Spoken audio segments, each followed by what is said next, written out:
میرا وجود کانپ رہا تھا. یہاں میری ماں مری، میں 45 سال کا تھا، لیکن میں صدمہ نہیں بھول پایا. اور میرے نبی کی عمر تو صرف 6 سال، اور ماں کو اٹیک ہوا اور ماں گری ہیں اور تڑپی ہیں اور پہلو بدلے اور بولا نہیں جاتا، اور اللہ کے نبی اماں کہتے ہیں، آگے جواب نہیں آتا ہے، ماتھے پہ پسینہ ہے، اور مجھے ہارٹ اٹیک ہوا.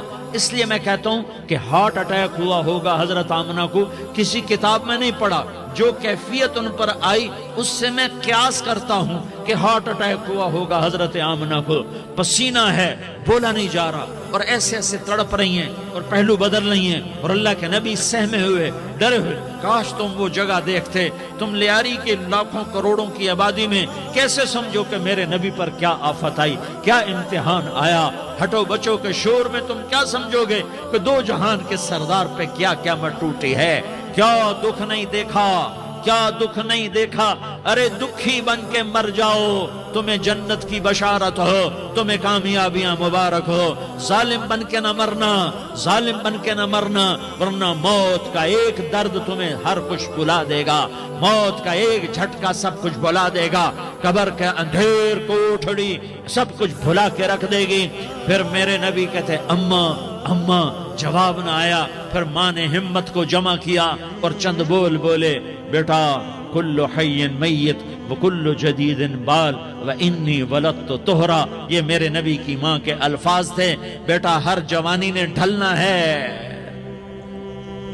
اور ہر زندہ نے مرنا ہے.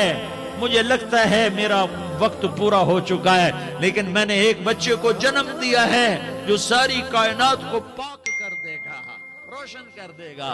اور جان نکل گئی، اور میرا نبی ماں کے سینے پہ سر رکھے رویا ہے، اور کوئی آنسو پوچھنے والا نہیں ہے.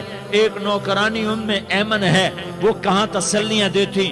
کچھ لوگوں نے آ کے قبر بنائی، قبر بنا کے جب پہاڑ سے نیچے اترے، کوئی 40-50 فٹ کا پہاڑ ہے، تو ایمن نے دیکھا اللہ کے نبی غائب تھے. 6 برس کا بچہ.